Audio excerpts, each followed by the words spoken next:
Cryptid Strength. Cryptid Strength's goal is to build a supportive community where individuals can connect in the world of strength sports while sharing a passion for strongman and cryptid lore.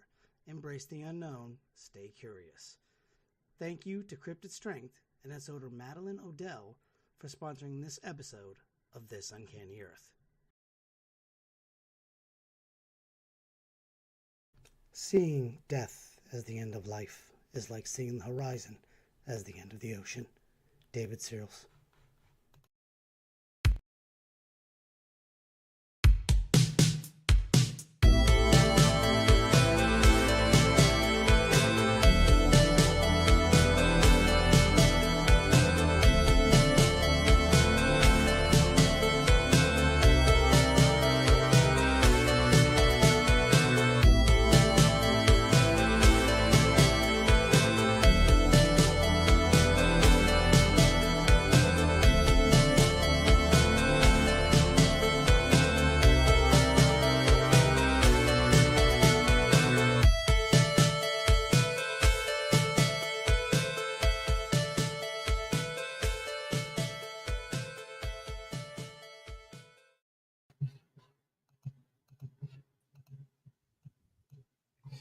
Ooh, different. There we go. There it is. Oh, it changes up when you mess with the settings sometimes. Anyways, welcome to episode 322 of This Uncanny Earth. We did death rituals and birth rituals, but tonight it's where we go after those deaths, and that is the afterlife. As always, I'm your host, Robert Solomon, and my co-host for the night, Spider, and of course, Steven the intern. The ad you heard beforehand was Cryptid Strength. As many of you know, Les Odell's son, his wife, Madeline Odell, has started a clothing line called Cryptid Strength. And I will be modeling a shirt that she's going to send me in one of our future episodes. So thank you to Cryptid Strength for that. And thank you to Madeline, Justin, and Les. So tonight's episode, This Uncanny Earth, we're going to be chit-chatting about the afterlife. But before we do that, gentlemen, how was your week and what do you have going on? Well, it's been hot here in it's been Ohio, hot. and Excuse me. just looking at the comments there. But yeah, it's been hot here in Ohio, and my fridge is screaming. I don't know why. It's got a loud noise that started, so that's great. But also, if you've been following along on Twitch, a couple of us have been playing Doom lately. Yeah. Playing some Doom. And I've got thoughts about that I'm not going to get too much into here. But it's worth a play on Game Pass at the very least. But yeah, that's what we got going on in my part of the state. Steve, what do you have going on? Me? Not much. Just been working all week as usual. Tomorrow I will be looking into the Japanese version of Hell for the intern show. Good. Is that so? You do your intern show on Fridays now, or do you do it on Saturdays? Oh no, still Saturdays. I thought today was Friday. I'm all at my brain. Discombobulated, huh, my friend? Yeah. Okay. Just a little. Excellent. So the afterlife is defined as the existence after death in some form, and in some cultures it's torment or pleasure, and in others it is a bleak and just dark life, or afterlife as it were. One thing is for sure. The belief in the afterlife, or what the afterlife is, varies across many cultures. So let's get right into this thing here tonight. Let's start with reincarnation. Well, before I do that, gentlemen, what are your thoughts on the afterlife? Spider, what is your personal belief in the afterlife? Do you believe there is no afterlife, or do you believe there is one? For me, it's a combination of things. I'm not as big a fan of eternal reward or eternal punishment. I'm more a fan of continuation, because being a scientific person and knowing what we know about energy, which we've mentioned several times over the last few shows about energy and matter and things like that, I feel very strongly that a part of you can somehow move to some other form of existence and somehow be partially aware of it on some level, similar to the Egyptian outlook, but we'll probably touch on that a little bit later too. But I think it's a continuation rather than an end onto an eternal ending of one way or another. I don't think particularly, while it might be a little bleak for some people, that being good doesn't necessarily promise you good later, and being bad doesn't mean that people are going to get their just rewards later. I think we're all in the same playing field, and at some point it's all going to come back around, and we're going to be continuing some form in the future for however long the future lasts. Okay. Excellent. Steven, your thoughts? All right, so I think mine is pretty unique. So I actually have two ideas. Either A, we just rot in the ground and that's it. Or B, I think I have three ideas. So the second one is either B, we go back into the universe and we become one with nature again, because scientifically, matter is neither created nor destroyed. So, we don't go on living in the typical sense, but something happens and there is a continuation of some sort. Or my own personal unique theory that I love the most is I like to think if we're in a series of dreams and we don't know what reality is, it's kind of like the Matrix. And when we die, we wake up in another universe, like the multiverse. And every time we die in one universe, we wake up in one of our realities in one of the other parts of the multiverse and start living that life. Okay. Now, I personally believe in an afterlife, but I believe in more of a purgatorial afterlife in a sense, not necessarily Catholic oriented, but just a sort of refinement period before you move on to be with God and excuse me, and those around God. You have to kind of burn away the impurity, the wheat and the chaff aspect. So that is my, in the simplest way I could word it, definition of where we go after that. Anyways, let's start off with reincarnation because a lot of people don't consider that afterlife, but excuse me, it very much is. Now, reincarnation is the idea that the dead person starts a life new in either a physical body, a astral body, or one of the many in betweens. And usually that physical body can be either animal or human, male or female. You're not going to be the same as you were when you died. Now, the idea of rebirth or transmigration is another way to describe reincarnation. And samsara is the concept of living souls or jivas going through living in different bodies, like we stated previously, both animal and human. Now, this goes on until that person reaches true enlightenment and ascends to what we would call nirvana. And thus, the person doesn't need to continue the cycle of reincarnation. Buddhism, Hinduism, Jainism, and Sikhism are all belief systems that involve the idea of reincarnation. There are tribal societies in Australia, East Asia, Siberia, and South America who also partake in the concept of reincarnation. And famous Greek philosophers like Pythagoras and Plato also believed in rebirth or metempsychosis. Excuse me.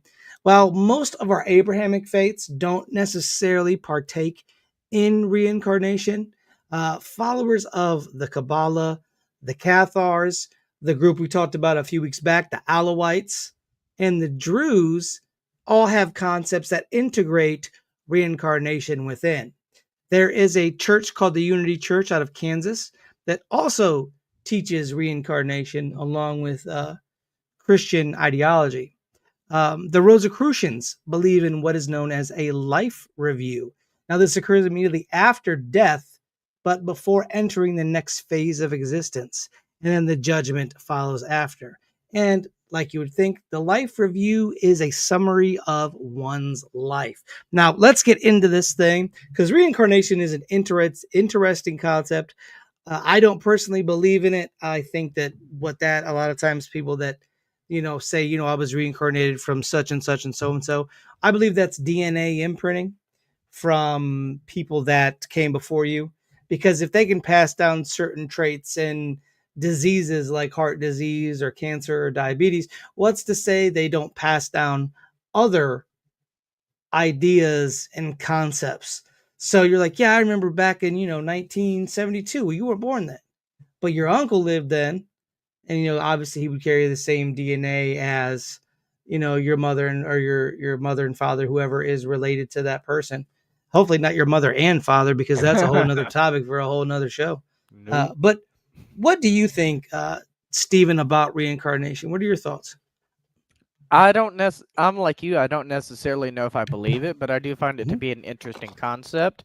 And like most religions and the afterlife, it revolves around if you do better, then you get a better afterlife, quote unquote, reincarnation. Or if you do worse, you get a worse afterlife. You go up or down the totem pole, and it could be, like you said, animal, human, male, female, whatever. So it feels like it makes everyone equal, and I do like the aspect of everyone being equal regardless of that. Okay. Spider, what do you think? What are your thoughts on reincarnation? Catchphrase incoming. It's interesting because They need that on a shirt. we'll start making that a thing. Because there's a solid core of Near Eastern regions that are pretty well attached to the whole thing. When you talk about samsara is something I'm super familiar with because it's one of the things I studied a lot of. Because it's really fascinating how it's not necessarily based on what you do, it's based on what you learn. It's based on, and not even just having a lot of knowledge, it's just having knowledge that helps in some fashion. It's enlightening knowledge that helps you understand things, helps you see things, help you realize things. You can be reborn as a stone if you need to learn the ways of being stepped on all the time, or kicked around, or swallowed by a bird to be, to grind its food, that kind of stuff. There's a lot of different ways to look at it that have nothing to do with, well, you were a good person, so you're going to be reincarnated as a really fun thing, or a great animal, or another human being. Or you were a bad person, you're going to be reincarnated as a souffle that's about to be eaten, because that's what you get. It's all based on, well, what do you still have to learn? What does your soul need to know about the universe that you don't know yet? And so it's really fascinating. And I have a lot of pet theories about, not necessarily, I don't see it as reincarnation per se. I feel like I've been here before in different forms, and I have thoughts about that, but I don't feel like it's been full lifetimes, and I don't feel like I've been famous people or famous philosophers or whatever. I don't think I'm a reincarnation from Abraham Lincoln or whatever, And I think that's really too specific. If somebody says that, oh yeah, I'm the reincarnated spirit of such and such, I'm like, of course you are. Let's move on. But because there's been so many people and so many throughout history, again, going back to energy, I think it would make sense if that energy was reconstructed as another person or some living being at some point in the past. And maybe you carry over some of what you learned during that, or maybe something that happened during that, some important event. I don't think it's as cut and dry as, oh yeah, I remember everything from when I was this person in 1874 and all this other stuff, and then I was shot by John Wilkes Booth. I don't know. I don't think it's that specific, but I do think there is a little bit of validity to it somewhere along the line, due to, again, the way energy works and the way the universe seems to move. Okay. Excellent. Both very good opinions, because a lot of time with reincarnation, I think reincarnation has been built up in Western society to be very hokey, to be very like new age movement esque. You know, they all get around and they have reincarnation parties. And, you know, I was once, General MacArthur, or, I was once Ulysses S. Grant, because nobody ever seems to be like, yeah, I'm the reincarnation of Hitler, or I'm the reincarnation of Pol Pot. You know, nobody ever seems to say that unless they're mentally ill. For the most part, it's Sometimes. always somebody positive. It's always Yeah. somebody that was like this great person. When if you were reincarnated, you were probably reincarnated from, Joe the janitor that lived in England. You're no way by any means the Queen of England. So I think Uncle that's Bob. yeah, right. I think that's a problem. I think that's a problem that we that kind of overshadows reincarnation to be studied with a scientific mindset, because it's so hokey here in new age. Not so much now, but like in the early or in the 80s, in the 90s, where like when John Edwards and all that stuff was going around, it was like a reinvention of the spiritualism from the early 1900s, and reincarnation was a big part of that. But like I said, excellent opinions, gentlemen. What I want to move on to next are two places that have nothing to do with punishment, nothing to do with paradise or reincarnation, and that is Kerr and Sheol. Now, we'll start with Kerr since it is the earliest form of the concept, and that is the grim underworld in Sumerian mythology, where the Gideon, or the ghosts or the souls of the dead, continue to exist as a former shadow version of life. Now, what we have to understand here is Kerr was not like a heaven or a hell. It was just a dark, almost miserable place, but not miserable in the sense of you're getting punished for eternity. It was just bleak. The joy of life is no longer there. So your shadows are just kind of shambling along, doing whatever. There's not really any sort of want to try for a better movement in place. It's just a very sad existence. And this is seen by what they eat, which was dust and clay. So you can only imagine just sitting around as a shadow, like dust and clay again. We just had this yesterday. Well, you're going to eat it again today. Now, the interesting part about Kerr, which I made a pretty quick connection to, was burials. The affordable burial that came with somewhat, not albeit better life, but a small sliver of a better existence. And what that would be is the poor burials would face more difficulties in the afterlife, as to where the better burials would live a less miserable existence. And this was shown by the goddess Ereshkigal, who ruled the underworld. Now, the souls of the underworld were obviously subject to her rule, and this is why many of the people who were buried with offerings to Ereshkigal. You know, you're throwing all this stuff. And so, yeah, of course, she's going to be like, oh, you brought my favorite flower, or you brought some lavender in here, or some salve, or some honey, or something, just something that was in the tomb with her, or with the person that was buried. So you might have a better existence, albeit maybe 10% less sadness. Still sad, but it might be 10% less. So you're only dealing with 90% sadness. Yeah, almost like a buy one, get one free, if you will. And there were 7 gates that these souls would pass through on their way to Kerr. Now, progression through gates is a common topic in the afterlife. There's always a progression through a gate here or a gate there. This is prominent in Dante's Inferno, also Purgatorio and Paradiso. It's prevalent in this here and some Egyptian lore that we will get into here in quite a bit.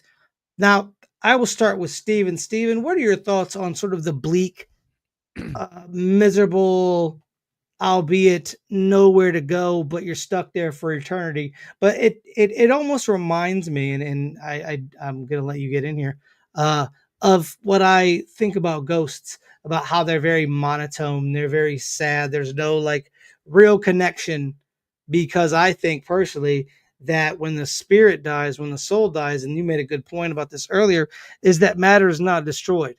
it just moves along. But I think the action of burning off that energy to ascend to its next playing field or the next plane of existence causes this sort of waste to still be prevalent, and that waste is almost like a person, and it's still searching for that or that spirit that it once inhabited. And so I think that's part of it. But Stephen, what do you think about Kerr?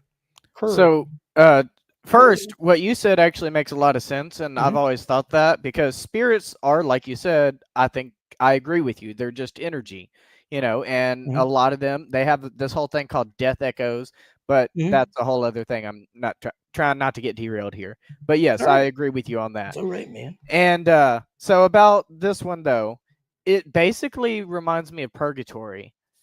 Like, it's like the waiting room before you go to the actual afterlife, almost, is what it sounds like to me. And what I actually enjoy about it is the fact that, it sounds like everyone is pretty much equal, regardless of whether you were a good person in life or a bad person in life. You're all here. You're all stuck in the same place. And, some people, I just call it Earth. He made this joke earlier. It fell kind of flat then. It fell really flat now. So, flat Earth. Yeah, right. Good job. Oh no! You just proved flat Earth. The only thing, like I said, but the tired. difference being that like there's joy here. For some, like Spider, it's having some whiskey in his glass. You don't get that in good old Kerr. You don't get nothing. You get to eat dust and clay. Imagine now, we've all worked with clay probably in elementary school. I know I did. I don't know about either of you two, but we got to mess with it. I would not want to eat that. There's nothing about that sounds good. It's like eating Play-Doh. So to me, I feel like it's almost like a lazier way to explain the afterlife. Nobody's thinking of reward systems. And the interesting part about all this is, since it is a predated to punishment and paradise concepts, is the idea that it's just a bleak existence. Like, this is it. This is it for you. This is where you're at. Do what you can. And it really made life at that time a lot less important. You live, you die, you become a shadow. There's nothing else.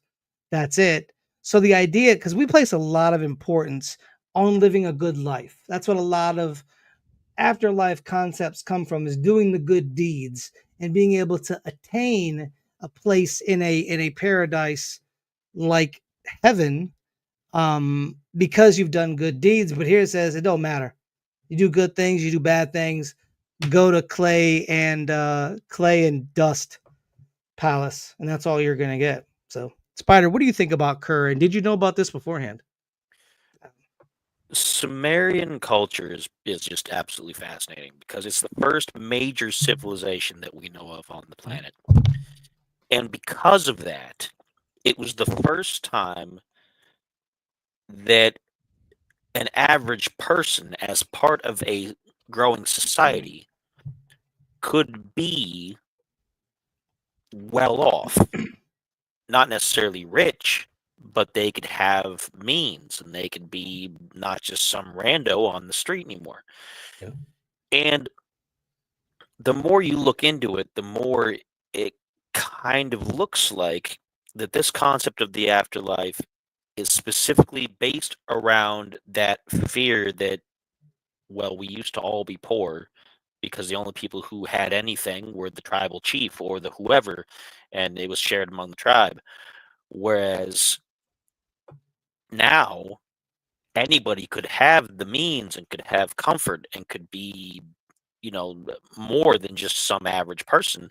And so the fear then was, oh no, things could happen to me to make me back that poor, decrepit person. Yeah. And when you look at other aspects of Sumerian society, they were simple people. Not simple as in dumb, but they were simple as in it was the first real society. Right. You don't got game systems, you don't got TVs, you don't got any of this kind of stuff. You don't even have, you've barely got the wheel and things of that nature. Right. You've got the wagons and stuff. So there's, the art was more simplistic, because It was new. It was different. The foods were new and different because being in a fortified society, you could go out and get new things. And as an example, frequently some of the people who were the most well regarded in parts of the city were the people with the best beer, because families often brewed their own beer recipes. It was all kind of similar from a basic stock, but you did, you put your own stuff in it, you made it. And if people were like, this is pretty darn good, it's better than Joe's across the street, that gave you status. Yeah. But it's something really simple, and it makes you appear more well off, more of a wealthy person. So it became kind of a fear for them that we don't want to go back to not having all of these great things we have now. Yeah. And it sort of bled into the fact that, well, if you don't serve the gods well and we don't give you a good burial, it'll be pretty awful for you afterwards. They're not going to promise that you're going to go off and meet the gods and have a great time in the afterlife, because you're dead. You're not contributing to society anymore, which makes you a nobody. Yeah. Because that's the other part of it. You have to contribute, because up until that point, everybody had to contribute as part of the tribes. Now's the first time where you could kind of get away with slacking a little bit, but it was looked down upon. It was like, no. So when you die, you're a nobody again. But you might be a slightly better nobody than Joe next door. It just depends on what you do. So it's very fascinating how the early concept of you can't take it with you was pretty well in their minds that early, when they didn't have nearly what we would consider the creature comforts that we have today. And we have to remember too that the gods didn't like people. This wasn't a belief system that, even if the people worship these gods, they still didn't like them, and we have a couple different stories of that, where the gods didn't give to whats. They didn't care. Oh, you brought me an offering, bring me another one. I don't want to hear your nonsense. Go bring me some other stuff. No, you'll never get to meet them. You'll never get to be around them because they don't like you. And which is interesting, because this plays almost into the Anunnaki aspect of, what we've talked about before. They didn't like people either. Well, that's because people were doing the deed, as it were, and it was so loud that the gods couldn't get sleep. Once again, and the thing about a lot of these gods that needs to be understood is they were given human characteristics. There wasn't a being that was impervious to how human beings felt. They knew how they felt because they had similar characteristics that we have. A lot of what I like to think of is they put a lot of kings in deification, where they would like, this is a god now, especially in Egypt, thought to be, Ra, or, in Japan, the emperor was thought to be a descendant of Amaterasu. So you have more of like a humanization of the gods, because the gods like to play games. They like to fornicate, they like to do all of these things. They like to torture human beings. So that was it. Oh, what you got? What you got for us? Didn't want to interrupt, so I was just letting you know. No, you're good. Thought. He was wagging his finger because he was acknowledging the tribal chief. Because remember, in Sumeria, the gods brought the people up from caves under the ground, to serve them as workers, not as friends, not necessarily even as worshipers. Sure, they got used to that after the fact, and they're like, yeah, you go ahead, give me your food, give me your beer, give me your everything you got, put it in my temple, I want it. But they didn't make them because they loved them, or because they wanted to be loved by them.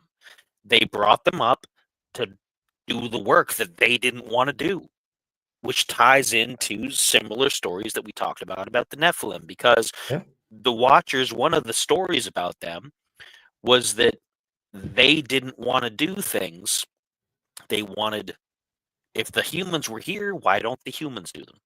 Why do we have to do them? We're the sons of God. Why do we have to do this work? And they rebelled.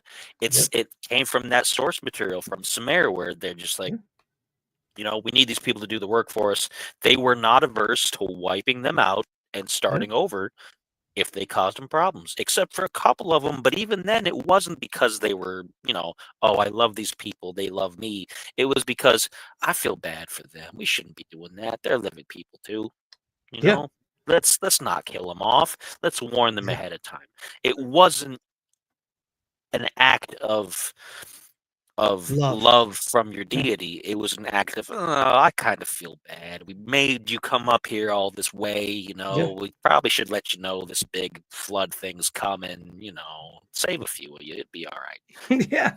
It was a Yeah. very different attitude to what we see today, and it colored the way that they saw everything, including the afterlife. Human beings were a means to an end, and that's all they were. They were nothing more, nothing less, just a means to an end. Now let's get into the punishment in paradise aspect of the afterlife, because that's what a good majority of people believe in the world is either a paradise or a punishment. Now in ancient Egypt, because I was thinking about, do I want to touch on it, because we tend to touch on it a lot, but then I thought about our favorite minister of antiquities, and I feel like if we don't talk about it, he would be upset. So because he wants us to go over there and see all of his artifacts and all the good stuff he has over there.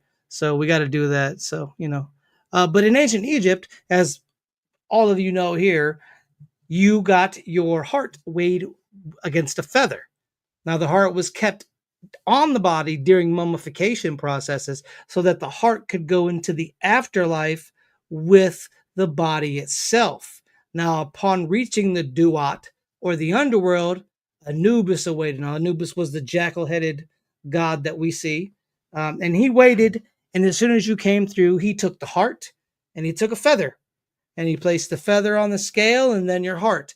And if your heart weighed more than the feather, that was a bad sign, because that meant you didn't do enough good deeds for your heart to be lighter than a feather. So what he did was he gave the heart to Amit. Now, Amit is a demon with the head of a crocodile, the front half of a lion, the back half of a hippopotamus, and the arms of a goat. Somebody was drinking too much of that Egyptian beer and just decided to throw it all in one big mix. And so the heart was devoured. And that was basically one of the earliest forms of annihilation, meaning that that person ceased to exist. Yes. What is your question? I've heard some alternative beliefs that actually say that it was less about your good deeds and your evil deeds, and it was more about your guilt. And if you were guilty, your heart would weigh heavier. So if you could do evil things and not feel guilty about it, then you were fine. But at the same time, even if you had done nothing wrong at all, but you felt guilty about something, you could still be eaten. That's why I think it was probably more on the deed side than on the feeling side. Yeah. Okay. Because just because you feel guilty, I feel guilty because I didn't give, the old lady a piece of bread and I gave it to my son.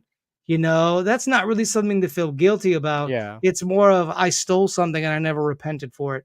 So they saw that. So now I'm getting, my heart weighed against a feather. Now, if the feather weighed more than the heart, you could move on into bliss and a great pleasure of an eternal reward. And that was usually just a great afterlife.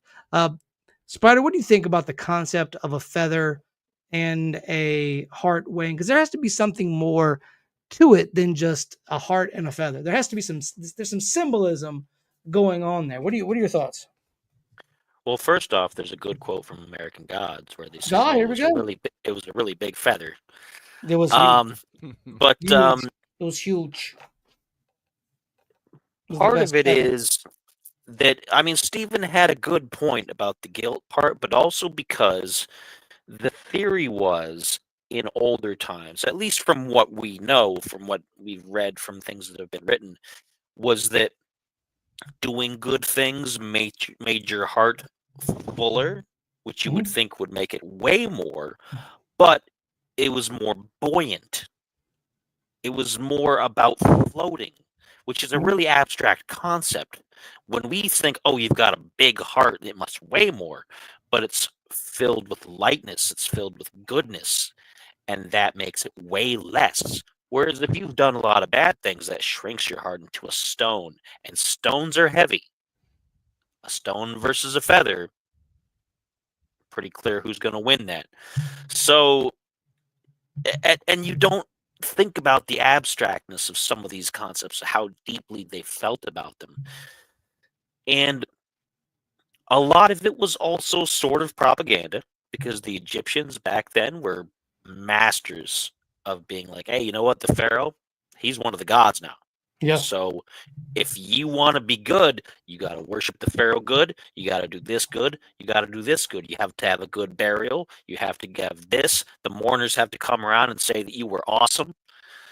And so it was all really built into it was beat into their heads that, hey, you better be good.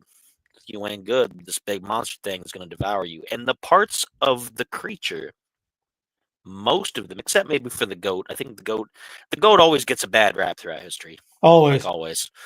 I'm sure there's some bit that we're missing somewhere in history about goats, which is why everybody hates them throughout history or associates them with evil all the time. Goats are awesome. Oh yeah. But the hippo was dangerous. Yeah. The hippo could kill you. It's one of the most dangerous animals on the planet Earth. Yeah, it can still kill you today. You go walk up to a hippo and piss it off, it's going to kill you. Have you ever seen them eat a whole ass watermelon? I've seen them live in person eat a whole watermelon and just like it's nothing. Yep. And they're aggressive. They're super aggressive. They'll fight you at the back alley of a Chi-Chi's or a Applebee's if they've had too many margaritas. Well, so will I after a few. Alligators and crocodiles, constant threat in Egypt. Yeah. It's an amalgamation of various, mostly except for the goat. I don't know. It's Baphomet. I just looked it up. That's later. Well, yeah, that's much later. That's a lot later on. AI from ancient Egyptian time. They didn't have that just yet, and it's the Baphomet stuff that came from earlier concepts of Canaanite stuff and things like that. So it goes back. But really all of these creatures were things that could kill you very easily, that were dangerous, and that's why they made this nightmare chimera of a creature. Yeah. To eat up your soul. And the other thing was, Egypt was one of the earliest societies to have a deity that was like, yes, I love the people. Osiris was like, yes, I was murdered for the people. They cut me into pieces, chopped me up, and fed parts of me to a fish and all these other things. Yeah. So, it was one of the earliest concepts of, I really care about you. I want you to be with me in the afterlife, but you got to be good. You got to be good, people. Not only did you have to be good, you had to do good things. Mm-hmm. You had to do good things, which almost every religion, save for Christianity, is one of the few that you didn't have to have good deeds. It was the faith, because the faith would then lead you to being a better person. Being a better person would allow you to do good deeds. But it says in Scripture that it's not good deeds that will get you to heaven, because anybody could do good deeds but still be a contemptible human being behind your back. Didn't mean to steal your thunder. I just wanted to point that out. It's a good point to make, though, because it ties right in. And Catholicism replaced the good deeds with confession. Yeah. Which was also, when you think about it, a way for your local priest and your local people, because they would get used to knowing your voice. It sure was anonymous with the little screen, but they know who you were. They know what. And you're telling them all your bad secrets. Yeah. So later they can tell you, well, Cousin Joe, you missed church last Sunday, and I'd hate for the family to hear about the things you've been up to lately. Yeah.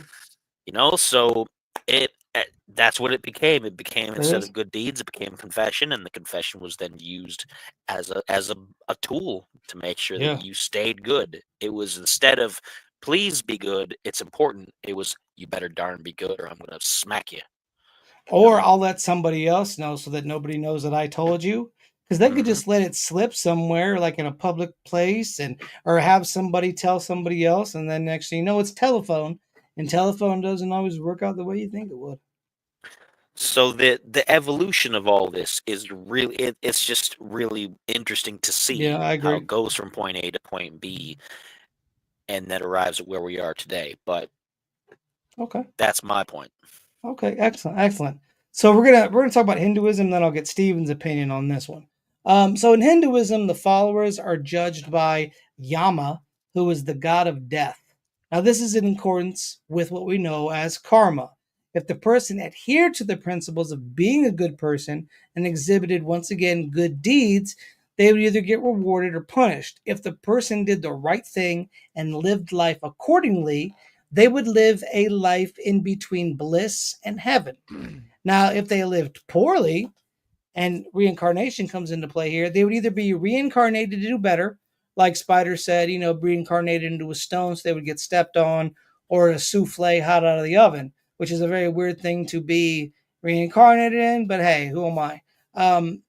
Or they would go to Naraka, and Naraka had different levels, much like hell or heaven supposedly has different levels. And these levels were divided up by what you did and the punishment administered. Now, unlike the Christian concept of hell, Naraka wasn't seen as eternal damnation, but rather a more of a refinement process.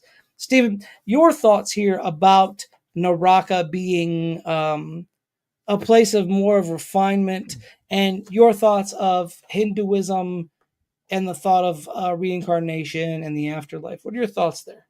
So I think it's interesting that they don't just like straight up tell you you're going to go here forever, you're going to be evil, you're going to be good forever, whatever, because it gives you a second chance. It's like even if you were evil in your first life, whatever, like you said earlier about that other evil dude that nobody likes, nobody wants to claim they're, the reincarnation of that dude.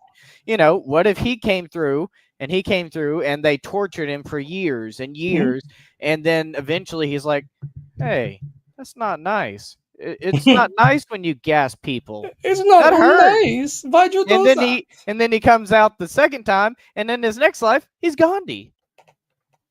But Gandhi wasn't a good person either, just so we're clear. Oh, no. So, things they don't tell you in school. We'll have to do an episode on that. School. And neither him nor Mother Teresa were good people. Ooh, so, we'll have to do episodes on fake saints or something. No matter what they tell you. We might get in trouble for that. We might get fired. Real mad at that. Yeah, they tend to get a little upset. But we're in America, so they'll just write us off as dumb Americans that don't know anything. Even though it's all true that we can point factual evidence for. But I digress. So now we're going to get into, I was going to do Christianity, but I know top to bottom about Christianity and its concepts of heaven and hell, and most of us here do. But what I want to get to is I want to get into Islam, because not a lot of people know too much about Islamic concepts outside of the stereotypical virgins in heaven and the burning in quote unquote hell. Now, there are two stages of after death experiences.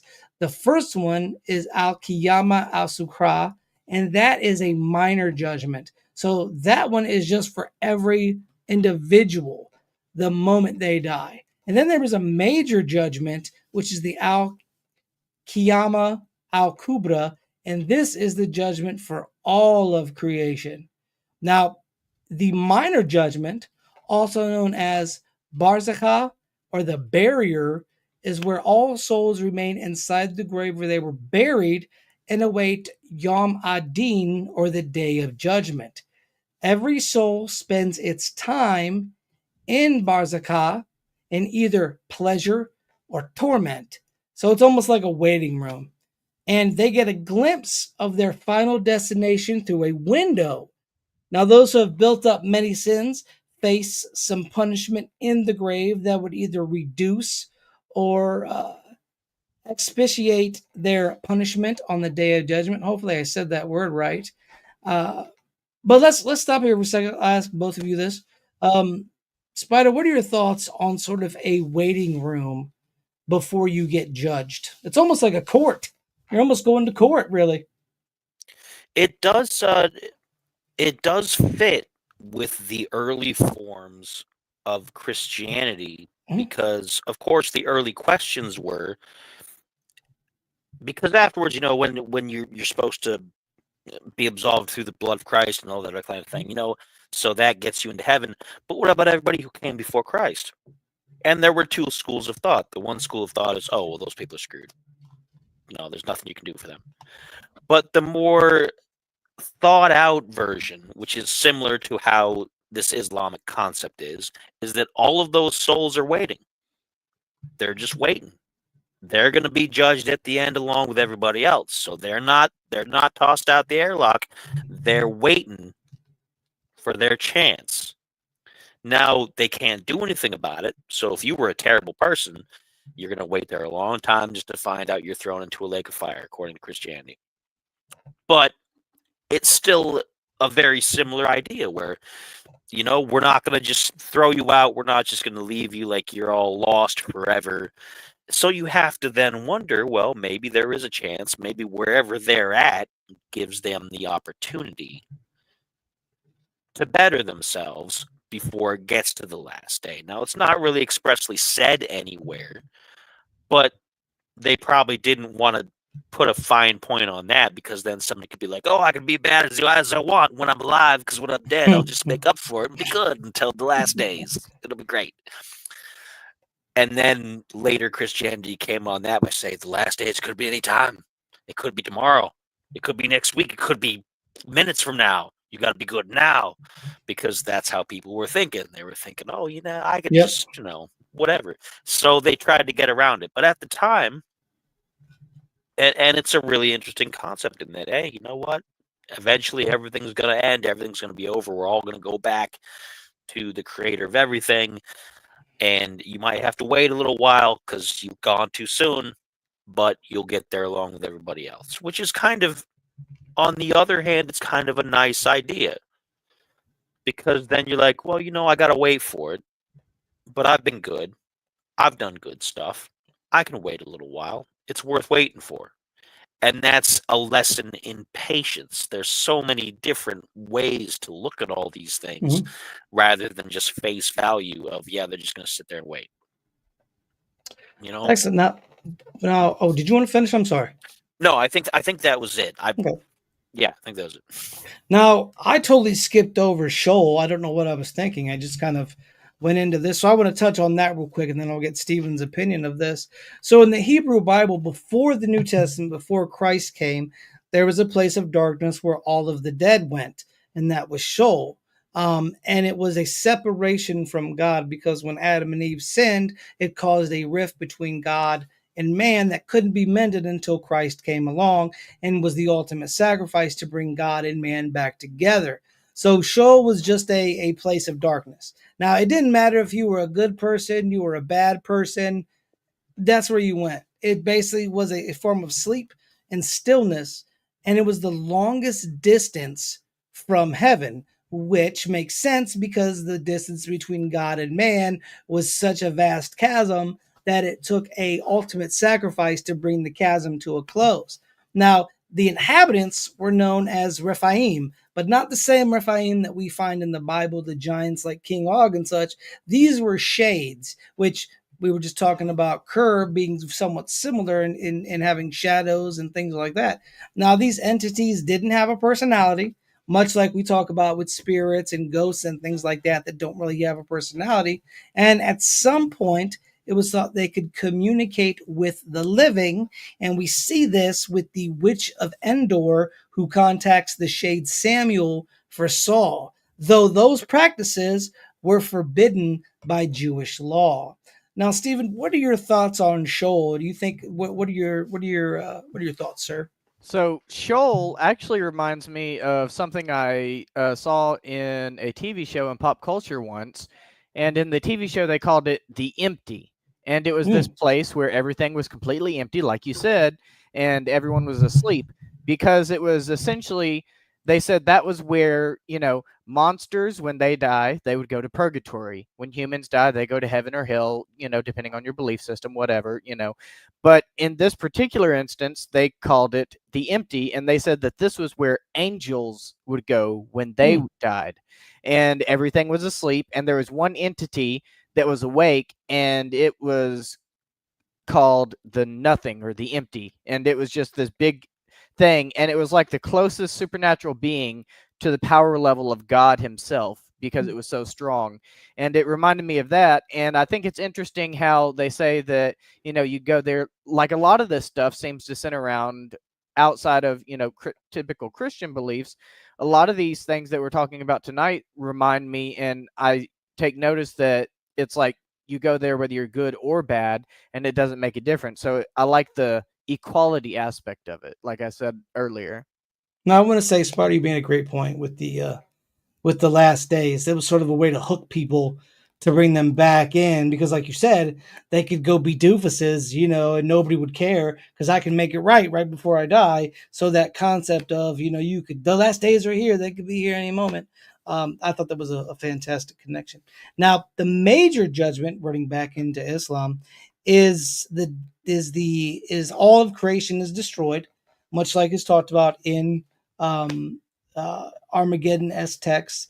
But after that, a new universe is created, which is discussed in also Revelations when they talk about a new earth being created. Now, the throne of Allah comes down and it's brought to earth by 8 enormous angels. Then God calls every person into judgment individually, and he speaks to them without need of a translator. Well, it's God. You wouldn't need a translator for that.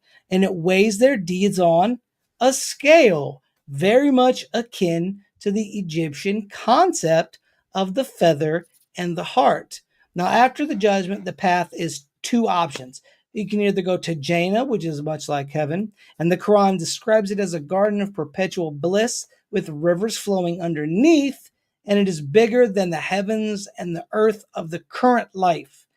The inhabitants live in a state of happiness and satisfaction with no worries or problems. All desires are met, and it's eternity of bliss and pleasure. Now, the second option, which is the option I don't think anybody really wants to go down, and the worst of the two, is Jahannam, which is basically you get tortured by means of pain, scalding fire, freezing ice, and other horrible ways of punishment are all visited upon these persons for eternity. Or this is the key part here that I didn't know until today, or until Allah wills for some of them to be saved. So the eternal damnation part isn't really much in here either, unless you're probably a horrible human being. Spider, what are your thoughts on the 2 concepts of heaven and hell in this instance? Well, anytime you have a paradise concept, it's specifically pointed at making it sound as great as possible because they want you to be as good as possible. They don't want you to be bad. They want this to be so awesome that you are going to be the best possible person and you're never going to break the law. You're never going to do anything bad to your neighbor because you want this great stuff. The other side is also interesting because while they say, yeah, if you're bad, all this horrible stuff is going to happen to you. There's another word I could have used, but it's a family show. Yeah. Excrement. But if you're good, if you do good there, you could still go to the good place. You could still be good. It's that last minute, like, come on, buddy, be good. Come on, you want to. The good stuff's waiting. Stop doing the bad thing. It's that last little subliminal thing to convince people that even if you do all this bad stuff, you could slip a couple bucks to the guy and he might bring you over. So it's a very psychological way of getting people to be better people. A quick comment about Sheol also that comes to mind is because a lot of these are based off of, again, just like Sumer, just from older beliefs. As a tribal person, one of the worst things that could happen to you in life was being thrown out of the tribe on your own in the wilderness. No fire of your own, no communal food, no companionship. And so that's what the idea was. It's as far away from God or the divine as possible. It's as far away from the fire of life as possible. It's as far away from the good things that are good. All the good stuff that's really good. It's being separate from everything and everyone. And do you really want to do that? Or would you rather just be a good person, say your prayers, take your vitamins, It's you look at all these things throughout history, and it becomes more and more psychological as time goes on. And it's difficult because I don't want people to be offended. I don't want people to think that I'm No. trashing their ideas of, oh, well, you know what? Fine, you said this mean thing. I don't mean that. I'm just saying the evolution of these concepts is based off of more Yeah. concrete day-to-day wants and needs. And it's just fascinating to see the development of all this, especially, again, once you get to Islam. And you will always get to a point where people are going to turn that on its head. Like, you have a lot of people, a lot of Islamic people who are like, yeah, this is what it is, this is what it says. And then you have a lot of people who are into blowing themselves up at military bases, and they say, oh, yeah, if I do this, it's going to get me points, and I'm going to go to paradise, and you're not, because I was willing to do this for my faith. And it's just, it gets to be difficult to find that line between what's condoned and what isn't, and what actually gets you to that final reward and what doesn't. So, an interesting aspect to note in the Quran is that Jannah is not exclusively for Muslims, which is kind of interesting. It is also for monotheistic believers in God throughout all time periods. Followers of Moses, the Jews, Christians who follow Jesus can both enter Jannah if they believe in God and they did good deeds. And on the flip side of that, Muslims are not guaranteed to go to Jannah. Stephen, what are your thoughts on that? What are your thoughts on the idea that if you're not a Muslim, you can still go to Muslim heaven? So that one's very unique to me, and I've never heard. I mean, I don't study religion, but I have never heard of a religious concept anywhere throughout history until just now, where someone else can get into your religion, like your afterlife or whatever. So that's actually very interesting to me. It's very interesting to note too that one of the biggest sins you could commit is being polytheistic, meaning you believe in more than one God, because that takes your attention away from the one true God. So very, very interesting. Well, it is almost that time. Stephen, do you have some final thoughts for us regarding the afterlife?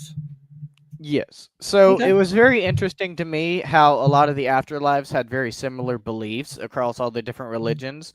And, like I said, I don't really consider myself to be very religious, but I can't deny that a lot of these have very, a lot of similarities, and that sticks out to me because it's like, I understand that, we have modern day communications, but back when they created these religions for the first time, they didn't have all this stuff and they couldn't communicate with each other on such an easy basis like that.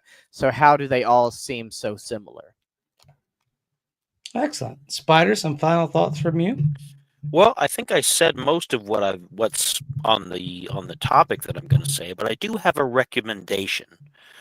If anyone wants to see an interesting concept of the afterlife, loosely based, I think, on Christian beliefs, but it's one of my favorite movies. It is not a comedy, but it does star Robin Williams. Oh, And this is it's a good one. called What Dreams May Come. Classic. And it's a sad movie. I'll tell Very you that. sad. It is even the end is, it's got a good ending, but it's still a sad ending Yeah, because of it's the sad. way things, because that's just how it is, because it's supposed to illustrate, anytime this stuff happens, it's sad. But, and I can't tell you the plot because it'll give everything away. It's one of It's those movies such a that I good can't one. tell you a single thing about it other Yeah. than you Robin get to Williams. see several concepts of both heaven and hell and things of that nature, and it is a fantastic movie. It's worth a watch if you're interested in anything about this subject, and you don't have to be a believer of a specific religion or spirituality to enjoy it. I think it's one of Robin Williams's really more serious roles. There's very few jokes in it. It's got Cuba Gooding Jr. in one of his early roles when he was still coming up. A couple other people that are were famous around the time, and just excellent movies. So, What Dreams May Come. It's been out a long time. About 20 years or so. Yeah, I'm sure it's like 20 years old. So I'm Easy. sure you can find it somewhere or on the internet, lurking on some corner of YouTube. Definitely check it out. I saw it in the theaters. Great movie, great book. Definitely check that out. Next week, we'll be back at you with the intern. He's going to be talking about Falconelli. So you're not going to want to miss that fantastic episode of This Uncanny Earth. I want to thank our sponsor for today, Cryptid Strength. You can definitely go check them out and get a cool t-shirt, which I will be showing off on one of the upcoming episodes of This Uncanny Earth.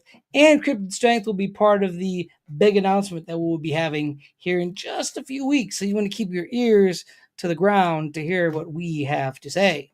So, as always, why be boring when you can be uncanny? We will see all of you fine, amazing people next week.